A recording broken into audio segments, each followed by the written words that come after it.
Assalamualaikum warahmatullahi wabarakatuh. Pemirsa, kembali berjumpa dengan saya Bobby Heribo dalam acara kita Belusukan Ramadan.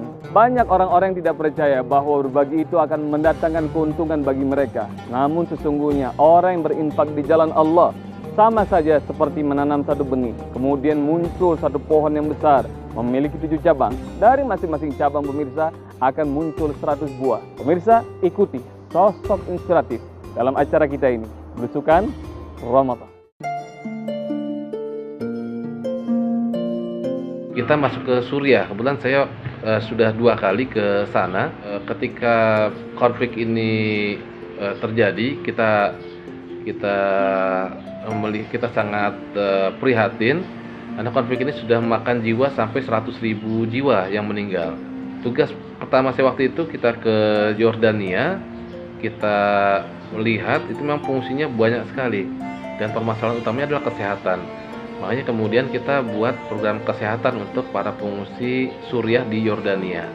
Jadi saya berkunjung ke semua kamp-kamp pengungsi yang ada di Yordania. Kondisinya memang sangat menyedihkan. Setelah itu saya juga berkunjung ke rumah sakit tempat korban para pengungsi. Di antara itu banyak korban-korban yang luka parah. Itu dari bayi, anak-anak sampai dewasa. وَنُنَزِّلُ مِنَ الْقُرْآنِ مَا هُوَ شِفَاءٌ وَرَحْمَةٌ لِلْمُؤْمِنِينَ وَلَا يَزِيدُ الظَّالِمِينَ إِلَّا خَسَارًا.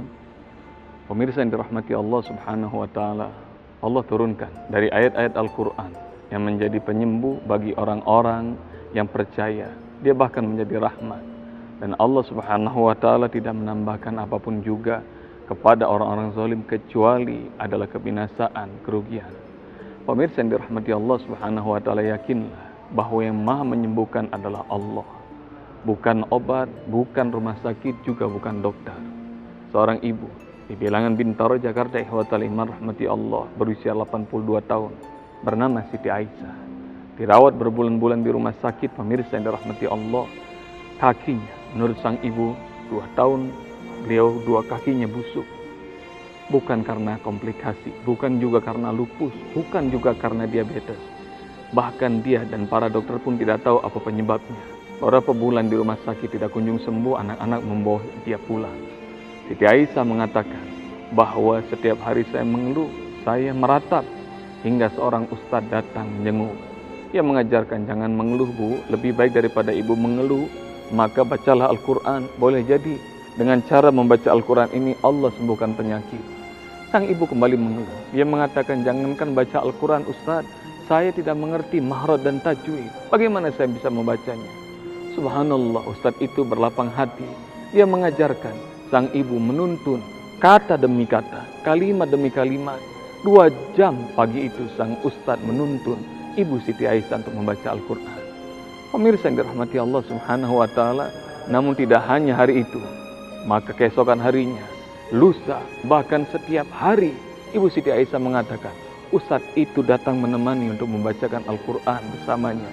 Maka tidak terasa hingga bacaan Al-Qurannya lancar, hingga sehari dia lebih dari 2 juz membaca. Subhanallah wa ta'ala rahmati Allah, tidak ada pengobatan lain, hanya terapi tilawah membaca Al-Quran dilakukan oleh Ibu Siti Aisyah. Maka dalam majelis itu, saat itu di hadapan saya, Ibu Siti Aisyah mengatakan, Ustadz, lihat kedua kaki saya. Kini subhanallah, tidak ada satu luka pun bersisa. Subhanallah. Hotel iman rahmati Allah. Inilah keajaiban kalamullah yang Allah tunjukkan.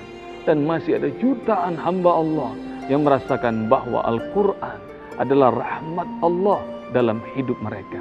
Maka percayalah.